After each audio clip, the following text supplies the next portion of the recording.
Hey everyone, we're about to play the second match in the Shadows over Innistrad draft. We won our first match, so hopefully we can win this one too. We would like to play first, and this is a hand we need to send on back. What in God's name? I mean, we have more white than we do blue. This hand might be keepable. Our Wildfield Scarecrow can fetch us blue if we need it. It can block early. I think it's keepable. That makes it a lot better. So now we play Bygone Bishop first, then our Scarecrow, because we'll get a clue off of it. Unless we desperately need to be blocking early. I'm hoping we're not playing another super aggro deck, but it's looking like we might be. So, you know.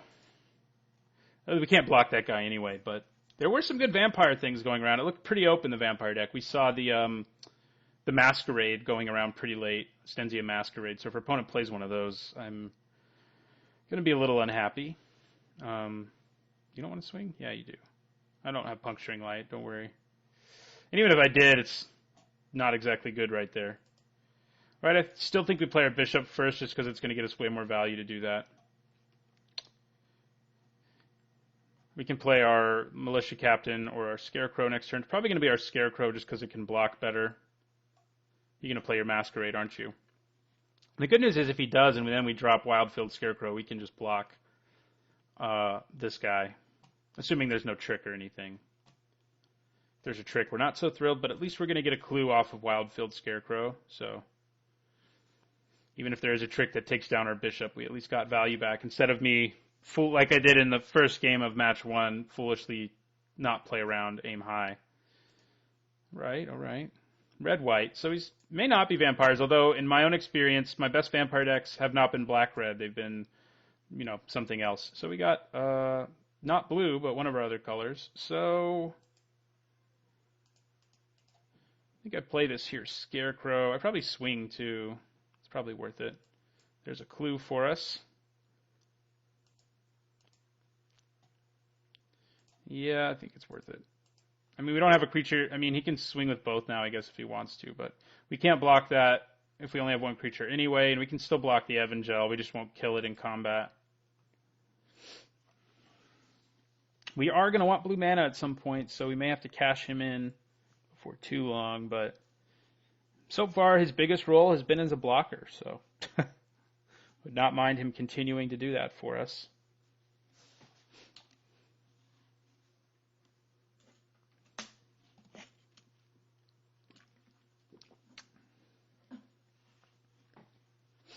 But if we're desperate for blue, we may have to give him up. I mean, we definitely block the Evangel if he swings with it.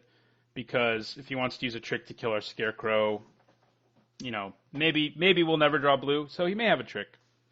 But I think we make him use it. I'd rather he use it to kill my Scarecrow than like my bishop or something. So he may also just be swinging because he knows his guy can't block anyway. But it looks like he's probably got a trick here. Yeah, he does. All right, well, like I said, I'm not too sad about that.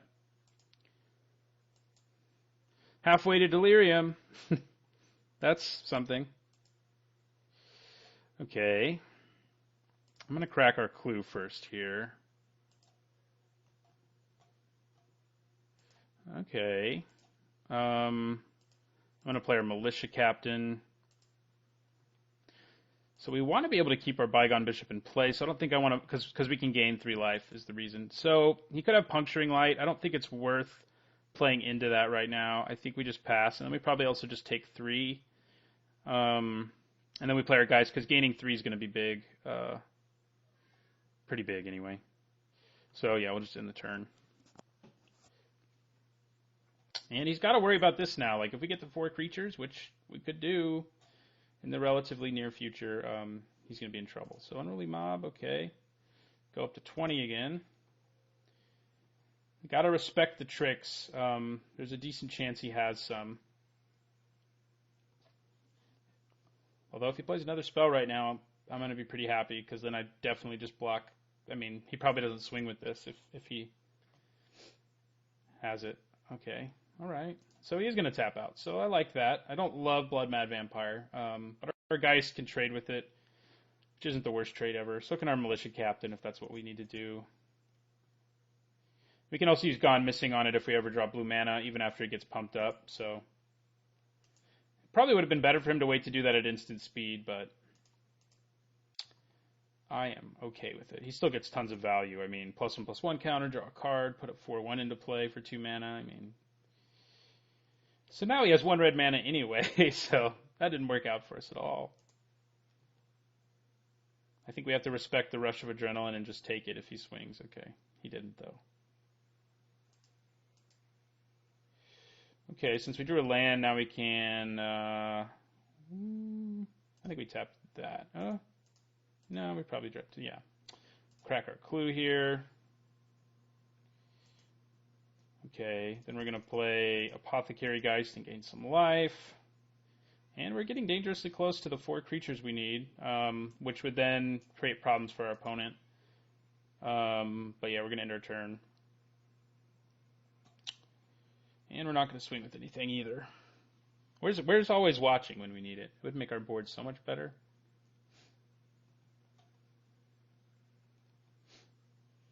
We're back up to 20, so we're both gaining life.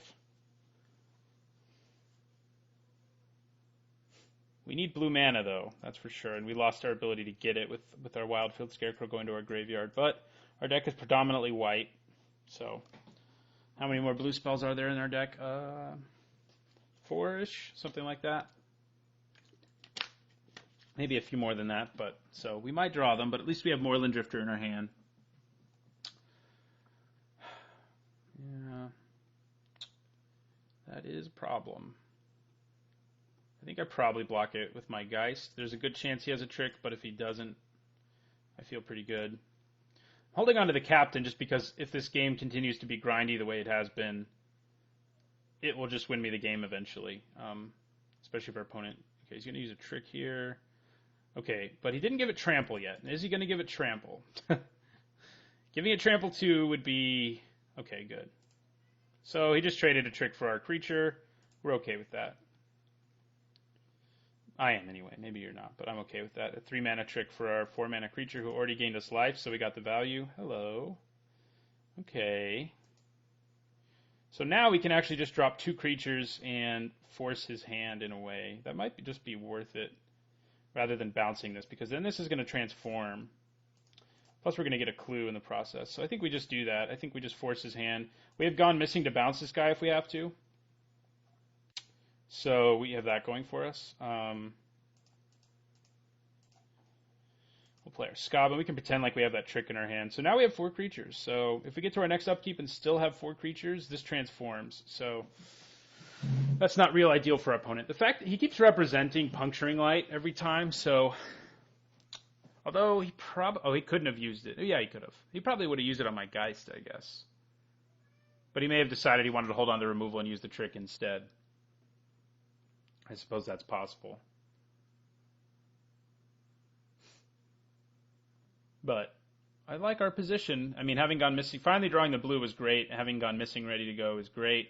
He being about to transform is great. So our opponent has to do something here. And we just don't block. If he swings with everything right now, we just don't block. And then we, worst case scenario, he kills our Militia Captain and we don't get the transformation. But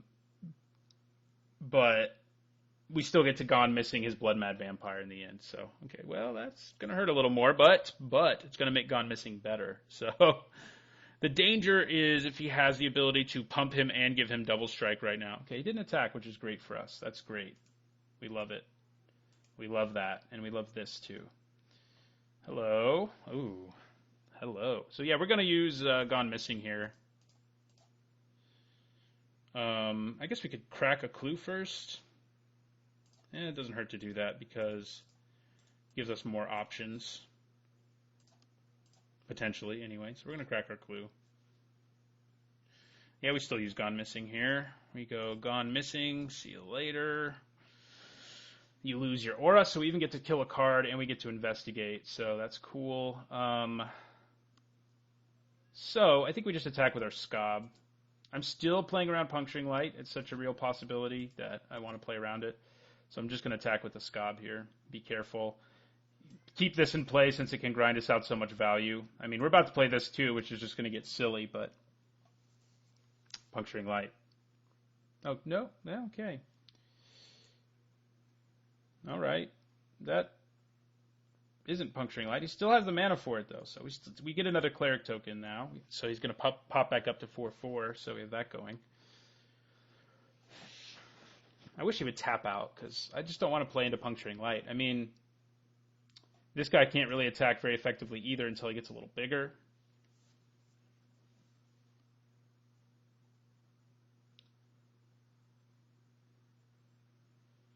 Okay. He's not super far away from Delirium. So that is a little scary. Luckily, we can draw a bunch of cards and try to find a way to stop that thing. So I think we crack our clue here.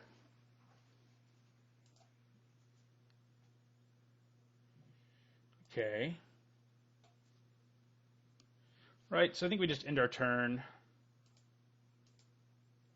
We're not super far away from Delirium either, so our guy's going to have flying soon. So we could play Ulvenwald Mysteries, but I think I'd rather flash in a Stormrider Spirit, which can also have the bonus of making him a 6/6 at instant speed, if that's important.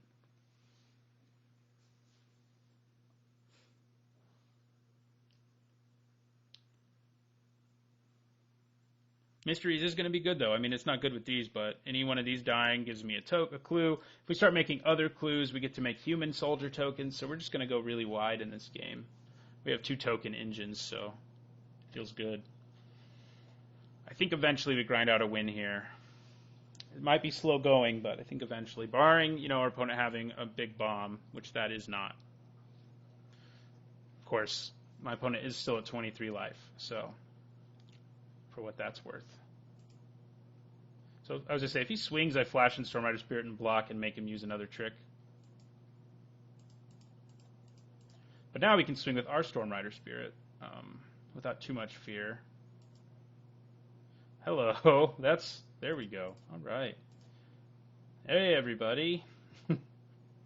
Yeah, that's good. So he can block and transform that. So I think we still just attack with Stormrider Spirit.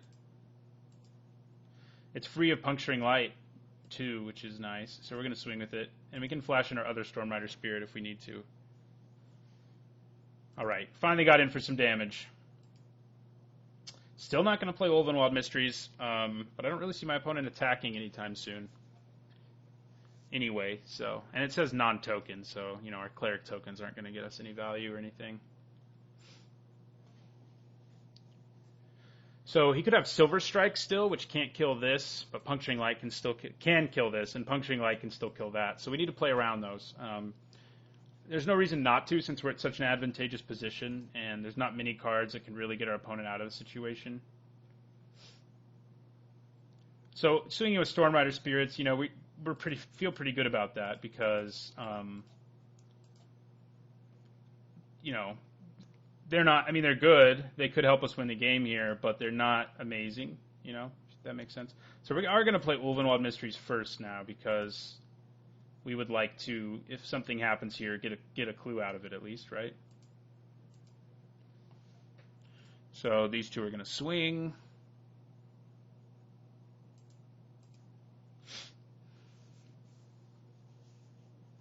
We're going to continue to make Cleric tokens. So Silver Strike about to happen.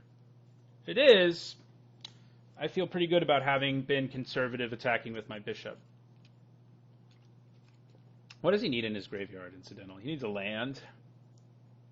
Oh, he's got a creature. So a land or sorcery would do it for him. He's going to take that. Okay. I'm cool with that. We continue to make tokens. Now we have 2 token engines in play.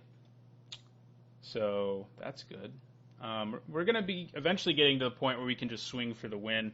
Although we can have to continue to just assume our opponent has Silver Strike in his hand because, again, we're in such an advantageous position that we don't have to worry that much, about our situation. Like, we can just keep attacking with our 2/4/4s and feel good about it until we have lethal, taking into account him killing my best creature and gaining 4 life. And that's what we have to take into account. So we shall. And we're definitely not where we can kill him with damage. So with just attacking, I mean. So get in there. I mean, it's getting to where attacking with Moorland Drifter isn't bad. He'd have to at least give up a creature one way or another. But I think we still leave it. I mean, I think it's good. You just take that again. Next turn, I mean, if he takes that, next turn we can swing and not be too concerned about anything. Yeah, he's going to block. Makes sense. We might still be able to kill him next turn. So if he kills this, you know, like that, you know, but he's 2 for 1ing himself, and it's even worse because we're going to get a token here. He does make his one guy bigger, but we're going to get a clue and a human token. So we have that going for us. So we're going to go ahead and crack this clue and get a human. This deck is sweet, man. This deck is sweet. Okay, then we're going to get another clue, because that's how we roll. And then we're going to crack another clue and get another human, which sounds awesome. Okay, now we're done. But we do have lethal next turn if we swing with everything. His hand's empty now. So he used the last card he had in his hand, which is Fiery Temper, and he's just dead on board. So I could have, yeah, so our opponent just scoops. Awesome. All right. So there was no reason to be super aggressive there, just because, like I said, the situation was just so much in our favor. Being overly aggressive could have cost us that, so we didn't want to do that. Yeah, I do have the second Drowner Explorers, which I said I should have sided in the last round and never did, but I don't think it's amazing against this guy. It's fine, but we got better things going on. So the nice thing is, with all our clues, our chances of drawing Always Watching every game are considerably higher. We've also been lucky, let's be honest, but we do get to draw extra cards, and that can help us get to it, so hopefully we keep doing that. This hand's a bit of a thinker, but I think because we're on the draw, we keep it. We do have 2 5s, which is annoying, but we have a couple 2s. So I think it's fine. I don't love it, but we are on the draw. So our opponent has mulligan to 6. Maybe I should have gone down 2, but, you know. Don't play a 1-drop. Oh, man. We need that for our deck. Yeah, Topplegeist is good. It does block Devilthorn Fox like a boss. We drew another 5, so not thrilled with that development. These are all 3 of the 5s in our deck, I'm fairly certain.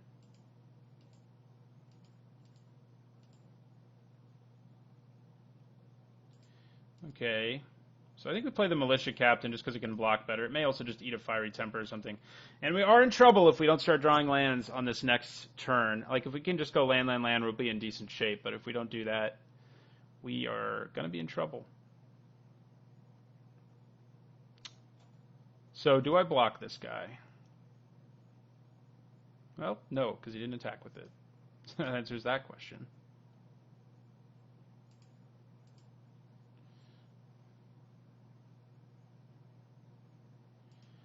Yeah, that's pretty good. Don't want to be blocking that a whole lot. Okay, good.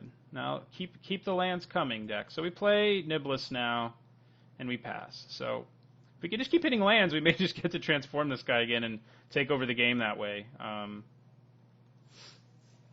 But that has to happen. So Dual Shot is in his deck, so that should, maybe I should take out my Fox. The Niblis probably still deserves to be in the deck, but the Fox is a little worse in a world where my opponent has Dual Shot. That's for sure. You're not going to attack with your Topplegeist? I probably wouldn't block him at this stage of the game, especially because you have tricks everywhere. Sure, I'll take 2. Good news is we can purge that if we really want to, and it doesn't get the death trigger because it didn't die. So that's nice. Ooh. So our opponent does have a big bomb. Nahiri the Harbinger it is. Okay, well, we can kill her, and we probably kill her as quickly as we possibly can. Did he not just use an ability of hers? Why would he do that? So even though we're hurting for lands, oh god, what do we do here? I think we have to kill her, though.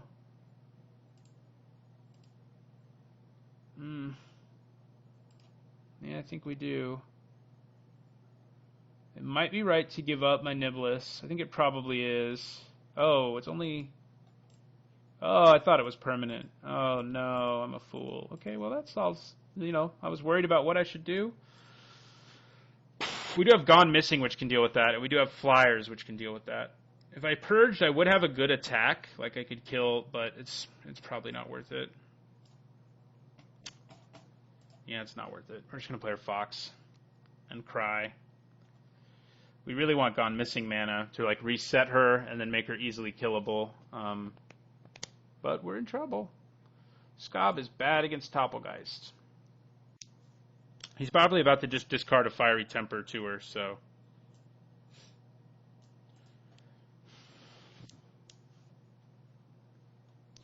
Fiery Temper, right? Right, I mean, that's what it is. Just show it to me.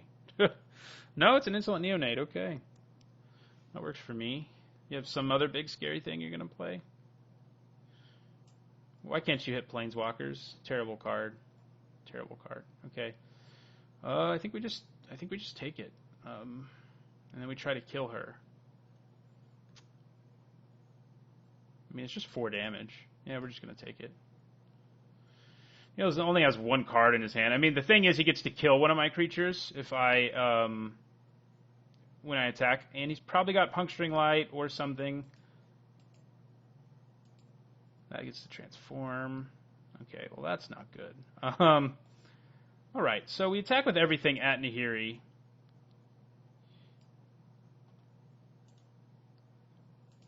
And make our opponent do something about it. Wow, what? Why? What? Did that just happen? Why? Why did you leave her wide open then? I am confused, to say the least. Now we have a guy who's going to transform. I'm not sure why our opponent did that. Did he not realize I had as much damage as I did? I mean, I had 7 damage without any help. So we may just be about to take over the game again with this, since our opponent made a bit of a misplay there. I mean, we just take all of it again. We just take it all. He can pump. What if he gets double strike to one of these? 6, 8, 9. Yeah, it's still not enough. You need 2 cards in his hand to do it, so I think we make that be the case. Okay. All right, so now we're online with our guy. Oh, maybe. Our opponent is doing something. Yeah, we're online. We do need... The tokens are going to be nice for Angelic Purge, but drawing a land is better. Westvale Cult Leader. Yeah, I don't think we can be too aggressive. I think we probably just play our Skob and pass. I mean, we're at 6. This deck has tricks in it. We can't be super aggressive. So I have no idea why our opponent let Nahiri die there. Like, keeping her forever is amazing. Like, at worst, she's looting for you, and eventually she makes me play differently because I can't attack. So, she's not the best Planeswalker in Limited. But she's pretty good. I mean, she's still a bomb. She's still a huge problem. Okay. I think I just throw a Skob and a Cleric in front of that. All right. We're going to have to block everything one way or another, I think, to be careful here. Because our opponent could have a lot of things. So I think we do this. Man, if this thing gets trampled, I'm going to be so sad. Oh, Cult Leader. I mean, if this all pans out, it's going to shrink to a 1/1. If he can give this double strike and trample. He only has 1 card in his hand, though, so he can't do both. But just trample would still not kill me. Okay, so we're safe, I think.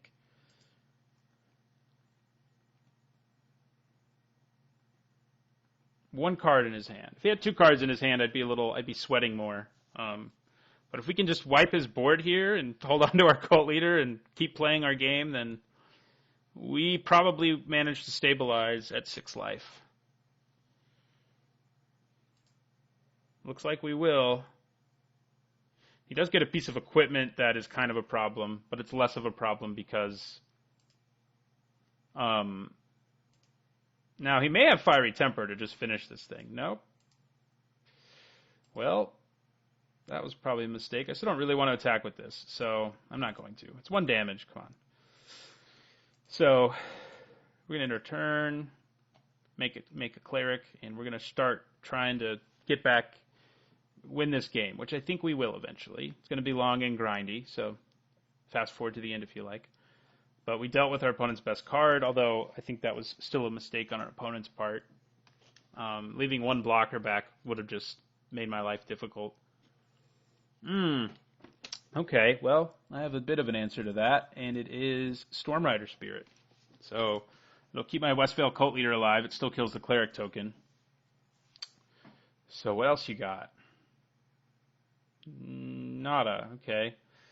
All right. So it's still not going to attack with this. I think we need its engine abilities to get there. So we're just going to attack with that. And we're going to end our turn. We flash in another Stormrider Spirit at the end of his turn.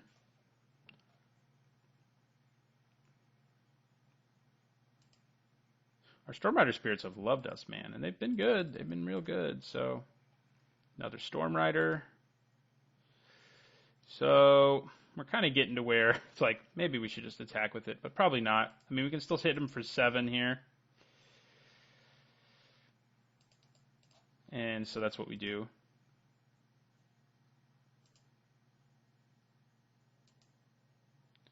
And then we're going to play Spectral Shepherd. I mean, you know, even if he manages to stick a creature at some point, we can bounce it. So our opponent is deep in it.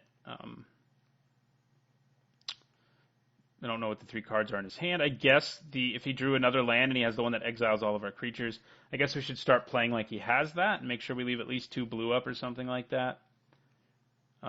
Just expect the worst case scenario, basically, and be prepared for it. Yeah, they were good games. This one he almost got us, so we barely managed to stabilize, which we did in the other match as well. So we're 2-0. Deck is pretty strong. I'm enjoying playing it a lot.